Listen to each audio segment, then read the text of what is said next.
Dead and Hip Hop album review, Gang Starr. One of the best yet.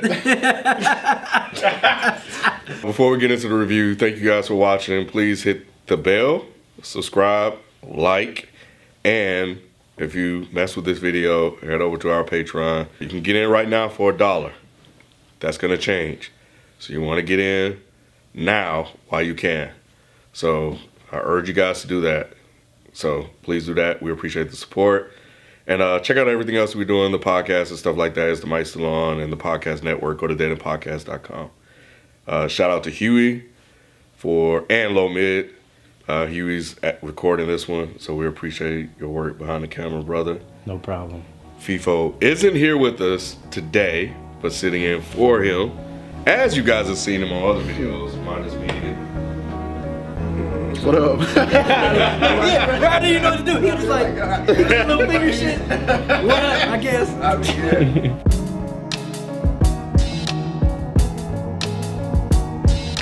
But yeah, your support on Patreon allows us to do stuff like this. So it allows us to venture out and try new things. So we appreciate you guys' support. This actually popped up. I didn't know this was actually gonna drop. I didn't know anything about this until it actually hit. Did you know?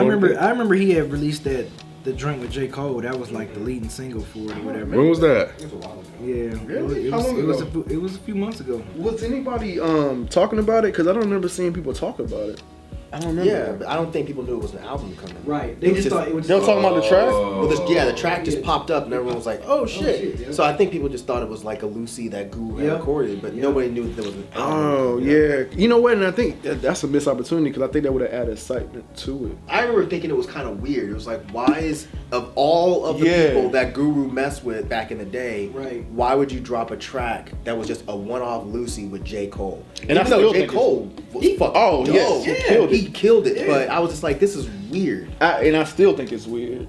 I don't personally. more. I mean, I think it sounds great. It sounds amazing. J. Cole sounds amazing on it. But I still think it's kind of weird. Like I'm still with your original take on it. Like, yeah, why not get someone that's just as lyrical as J. Cole that's a little older that had actually maybe rapped with Guru around that time. You mean to release as a single?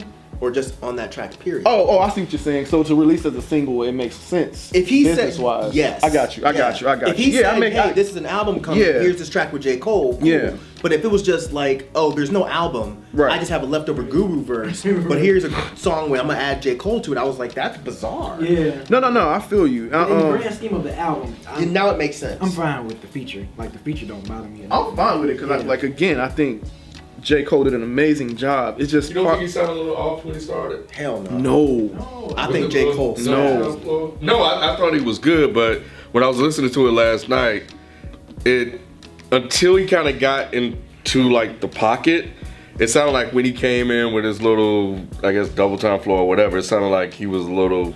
It didn't start off well to me. But I had two different thoughts about that. So the first time I heard it, I was like, oh shit, who the fuck is this? I was like, oh shit, that's J. Cole. But then kind of sound a little different. Yeah. But then I don't know, for whatever reason last night, and maybe I was thinking about Guru, being on here and how would he rap with J. Cole and would he rap with J. Cole and why get J. Cole? And then I was like, okay, it makes sense to get J. Cole because he's mainstream, but he kind of has a traditionalist type thing to him sometimes, but. So it kind of fit. The intro was a great touch. Ray Primo mixed all their hits and then like kind of entering with that live performance. What Guru kept saying, like one of the best, like doing Gang Starr has got to be and like he just playing all day. Like let me show y'all. This is 30 years of Gang Starr right here. So I think that was like so dope.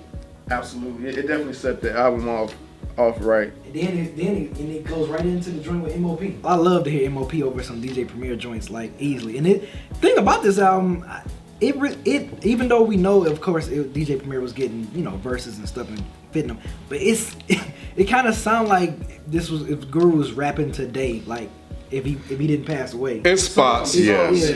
Yeah, it was some really it didn't sound super out of place to me. It did. Really? Yeah. Because Guru, it didn't sound like Guru.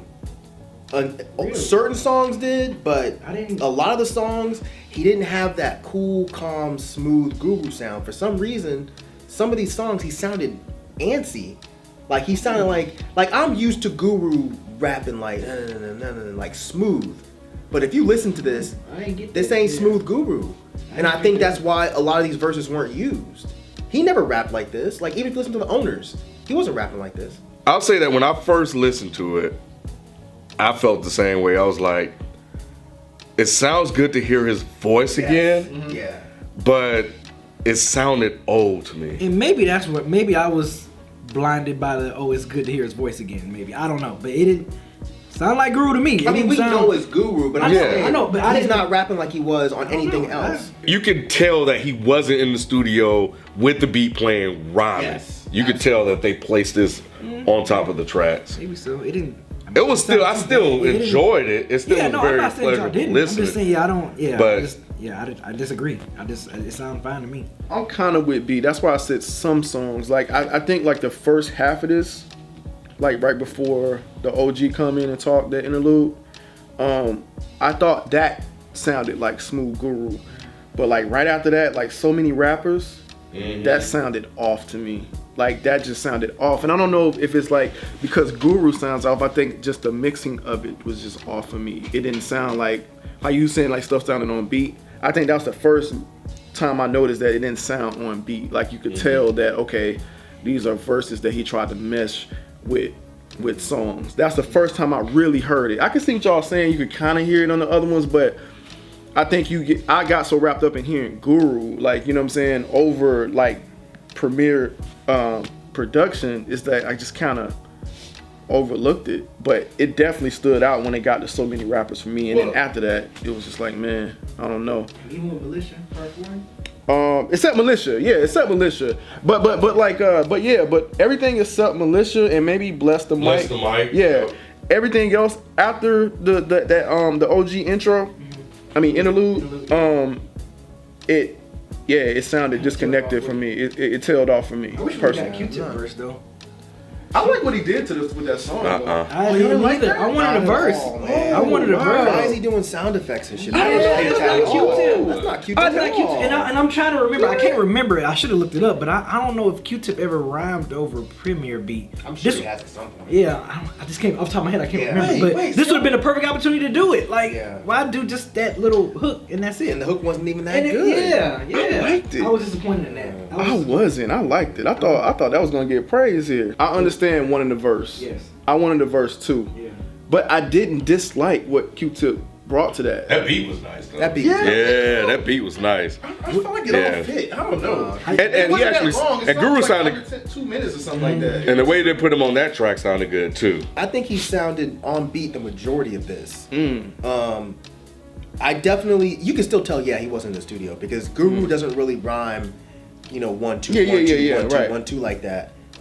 But I don't think he sounded off beat. I think there were moments on here where I don't know that I want to say the features had an advantage kind of, because it seemed like J-Rue, like when he started rapping, I was like, oh my god, this is so fucking dope. I was about to ask that next. But I think it's only because he had the benefit of hearing the beat, obviously, and being able to write to it, where Royce. Guru didn't. Same with Royce. The features, except for, I think Talib still sounded good too. And of course, Freddie Fox and Big Shook sounded amazing. But there were just moments where I was just like, I love Guru. And even though I really enjoyed this project, there were just moments where I was like, I don't think Guru would have wanted this verse to be used. Because it sounded like a scratch verse. It didn't, to me, and again, I'm not in the room, so I'm not trying to tell Primo you did something wrong. Right. It was just, as a fan listening to it, it almost sounded like a couple of these verses were verses that Guru did, and then was just like, I don't really fuck with that, so let me just not do it. He sounds a little more, not a little more, he sounds a bit more excited than he normally sounds. That's what I was gonna ask you, because I know you mentioned the smooth thing. He doesn't sound as smooth as he used to. Sound as smooth. And you're saying that he sounds excited. So those are the two things. Well, those are two things that you're saying that's kind of messing it up for you. Yeah. Okay. Like I said, typically he's the god of monotone. Yep. Yeah. You know, that's where everybody else got it from. Rock, that's where he gets it from. That's where Evidence gets it from. They get it from Guru. Right. He doesn't sound monotone in certain spots. So it comes off a little bit weird to me. Not bad. I can still tell it's Guru. Right. It just doesn't sound like the Guru that I've known we've and known loved. for all these decades. Because he don't sound excited. Guru sounds like the smoothest motherfucker on the planet when he's rapping. No matter what he's talking about. No matter what he's talking Do you feel about. like he sounded excited throughout this project? I didn't say I'm asking. Nah, there's just certain songs. As I was saying, on certain songs, he sounds a little bit too antsy, a little bit too excited, to where it sounds to me like he probably would never have used this verse. Because maybe he did it back in the day and they were just like, man, it don't sound like you. He's like, oh yeah, you're right, scratch that. Let me do something else. I was wondering because Guru used to write to Primo's beats, and then now it's the other way around. Yeah. He has to make beats to his rhymes or whatever. So it got me to thinking, like, so how did Guru do this then? So how? You mean how did Primo do this? No. How did Guru record these vocals? What was he rapping over? What was he rapping These over? were probably verses for songs that they already released, and they just didn't use the verse. They could have been over some Solar beats. And That's maybe what I'm thinking. So it was over Solar beats. Maybe. So y'all think these are like B-sides type B-sides, of what do things? you mean? Like No, I these are think what throwaway he said tracks, is that like type. these vocals, these songs may have came from Solar beats and not Premier beats, and that may be why it sounds different than what we're used to. But if it was with Solar, why didn't Solar release them? He couldn't. Yeah. Why? Why couldn't Because he he? didn't have the rights to this shit. So who had the rights then? Didn't his I family think the family have the rights to it. Because this wouldn't be nowhere near as interesting over Solar. Right. No. With Solar. No. This is wouldn't be like, Gangstar. yeah, no, it won't be Gangstar at all. And to hear him over Primo beats, I mean, it sounded refreshing, even though. No, it absolutely It did. Yeah, and that was the thing that I was pleased about. You know, and even just hearing Royce on it. I'm just picturing Guru now if he was to make this album now. I can see, maybe with the exception of Nitty Scott and J. Cole, I can see him definitely being cool with like getting Royce. I got one getting more to Royce on add there. to you. Getting M.O.P on there. Getting Freddie You Fox. left out Neo. Get Neil the fuck out Get of here. Neo yeah, all so the I'm way not the fuck outta tripping. here. No. all the way He out. was the worst He part was of this the worst. album. And I like that song too. I didn't really like that song. I like the beat on it, but Neo messed it. Neo messed it up for me. Christ. I didn't like the beat Come at on. all. Wait, who said they I liked did the like beat? that. I did. I like the beat. I didn't initially like it, but once I tuned Neo out, I liked it. Nah, that's not like some shit he would have gave to Mariah Carey. That shit sounded like he was trying to make a sexy romantic But that sounded like an old school type of like Yeah. love. Like that's what it sounded like to me. an old played out trying to be romantic beat. But that's what I liked not about Primo. it. That's what I liked You like about the fact it. But that then they Guru kinda and do Nitty that Scott back was in going the back day, and forth off their verse? Say that again, B. I said you Because y'all like the fact that Guru and Nitty Scott was kind of playing back and forth on their verse. Well, it's not even that. I just really liked the way the beat was like. Y'all like Nitty? Yeah, I did. She was cool. I wanted to go back to Royce though. On What's Real. I shoot forth your fedora and destroy your medulla. That shit was a Man, dope ass yeah. line. And I like how he added he brought it together with the whole how the ashes? ashes on the boards and shit was shit. dope, man. And then how how the money would go to his family and stuff because the that proceeds would go to his family. yeah, because that was one thing I believe Premier was talking about. Just about how he sages the room with the ashes and how he wants the money to his family be taken care of. So it was dope that Royce put that in the goddamn verse. Yeah. That man, Royce Royce is he's been such a fan of this game and that's what years. and that's what I was thinking. That's You what I'm know like. they had conversations, and the fact that he used the conversations they probably had and put it in the verse, like to kind of say what Premier would probably want to say. Yes. I thought that was dope with Royce, man. Royce is that dude. Like, cause you gotta think about that. Like, you can imagine, like they made these albums together. Right. Royce and Royce and Primo made this music together. And they've had conversations about Guru. So yeah, man, I just thought that was really dope for him to put that in that verse for Primo. Hearing you explain that makes it sound a lot better. But when I heard him say something about the ash, it's like, dang, bro, you reminded me like that he's dead. And I that was the one thing that I was like it was good to kind of live in a fantasy world. Yeah. You know, listening to it, but then it's like, because I think even J. Cole even mentioned something about ghosts, I'm rhyming with ghosts or something like that. Yeah. So those reminders in the album, while dope, and your explanation makes it sound doper, but just for you hearing it the first time and hear him say the ash, it was like, damn, like you have to remind us that the brother gone. Yeah. Like, can I escape for a minute? And just imagine like this is y'all in the studio working together. Yeah. So that was like I never thought of it that way, but yeah. This felt like a farewell album to me, so I was more than okay with them mentioning the fact that he was gone. He's been gone for since 2010. 2010. So 8 years, almost a decade. Then like right after that song when he was talking about the money goes to, then he has his son on the interlude. So it's just like the way they went from that song to Keith. His name was Keith, right? Is he a junior? Sure Keith. No, I'm talking about Guru's name was Keith. Yeah, I think Guru's name was Keith, if I'm not mistaken. And his son's, I think his son's a junior. I think his son's a junior. But yeah, I thought that was dope that Royce did that verse and then it goes to Keith Kassim. What y'all think about that last joint? How DJ Premier put in that sample of the dude talking about something? Oh, I can't picture guys getting together after 20 years. I was trying to remember who that was. I was trying to listen too, but he was just like, yeah, I can't picture no rappers making a reunion. And then it's like, look, we 30 years in the game, and if Guru was because we all thought that. Yeah. I know I did. I won't say all, but I know I thought that. Like when he made the joke at the time. It made a lot of sense. I don't know who it was. But you heard it though. I know. Yeah. I can't remember who it was, but I think that was perfect way to just like go into that last track. Like, yeah, we've been here for all these years and still making consistent. Because people sleep, man. Gangstar, they discography, like, man, and they had hits. You look at like the album runs that they had, especially during their heyday. Like people don't talk about like their consistency of quality albums that they made throughout the 90s, man. Like people always mention other groups and stuff or other artists, but Gangstar, man, from like Daily Operation to like Moment of Truth is like, I mean, that's 4 albums straight. That's just quality. How do y'all feel about them not being from New York but having like a New York sound? I didn't think about it until he said it, to be honest. I thought about that more with Primo than I ever did with Guru, and I should know because I was born in Boston. That's my cousins always talk about Guru because Guru's from Boston. Yeah. But until he said it, I never even thought about the fact that neither one of you are from New York. But you kind of defined the New York rap sound. Yes. Yeah. It's weird. It's super weird. Yeah, that's what I was thinking. It's not like they born and raised like that. But you would think that by listening to it if you didn't know any better. And a lot of so even though Guru, referenced Boston in some of his rounds, but he also referenced Brooklyn a lot. Right. So you hearing him saying Brooklyn, you're like, oh shit, okay, he's from New York. Yeah. That's crazy. Wow. I would love to know what year he wrote the verse for Batman. When he was talking about weirdo rappers. Oh, Bad Names. Bad Names, Bad Names. And he mentioned weirdo rappers. And he mentioned, he talked about Bling though.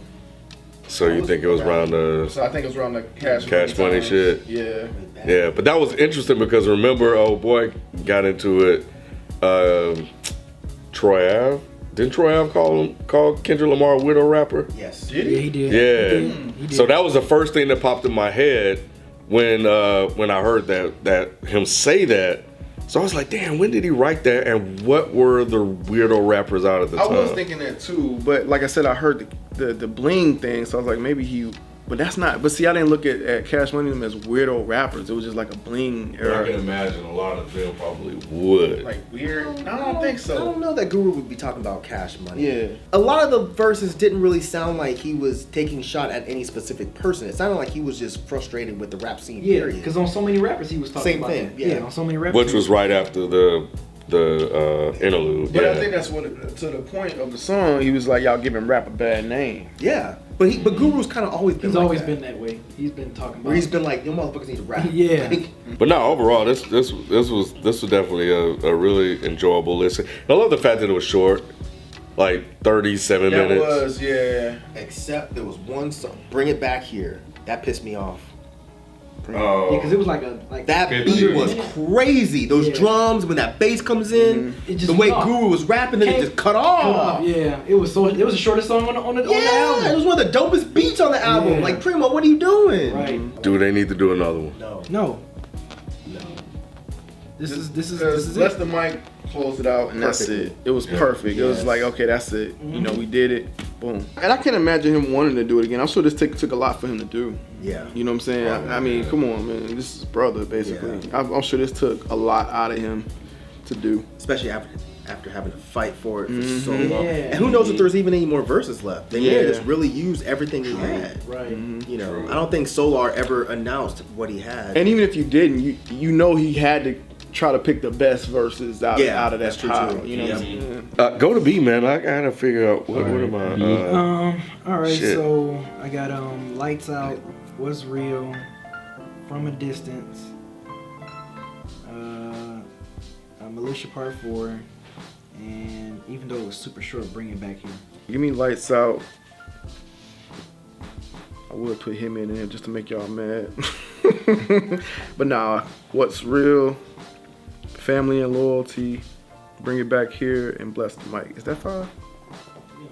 Yeah. Lights Out, Bad Name, What's Real, Family and Loyalty, and Business or Art. Lights Out, What's Real, From a Distance, Take Flight. How many is that, 4? Sorry, Bring It Back Here. Primo, if you're watching, good job, man. I like that it didn't feel like it was overproduced. It really kind of took me back to the way things were with a little bit more of a modern sound, and I think you did a good job, and I think it's definitely a good send-off for what you guys did, man. You guys have a great catalog in hip-hop, and this is a good addition to that catalog, and I think it's definitely a good conclusion to that catalog. And I just appreciate it, man. I never thought I would hear Guru, rapping again over, new beats. So I appreciate that. Thank you, and keep up the good work with everything else you're doing. Primo, if you're watching, first of all, thank you for doing this, man. I'm sure it took a lot for you to do this. I think I read, that you had basically like a ritual when you started the recording process, and I know this meant a lot to you, and I know it meant a lot to you to get this right. So appreciate you going through this for us and for his family. I'm sure Guru will be proud of what you put together. Like I said, I think it's a really solid project. It was very nostalgic. It was good to hear this sound, this duo again. So again, appreciate you for that, man. You didn't have to do this, you know what I'm saying, but you did it. Primo, if you're watching, echoing Ken and Roz, exactly. Great job. Thank you for making this. I know it was definitely tough to do it.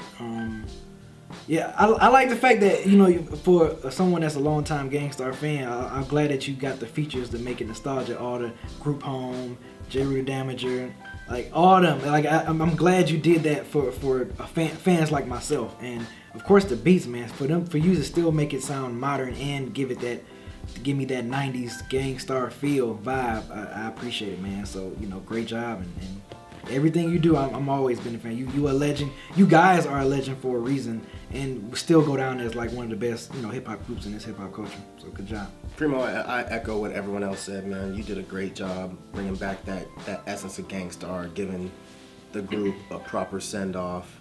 I think this was great. This was a lot of fun for fans to listen to, even though it was a little bit somber for fans to listen to. I still think this is an album that will fit in great with the Gangstar discography. Thank you from a fan. Thank you for doing this for us, because we really appreciate it. Rest in peace, Guru. Yep.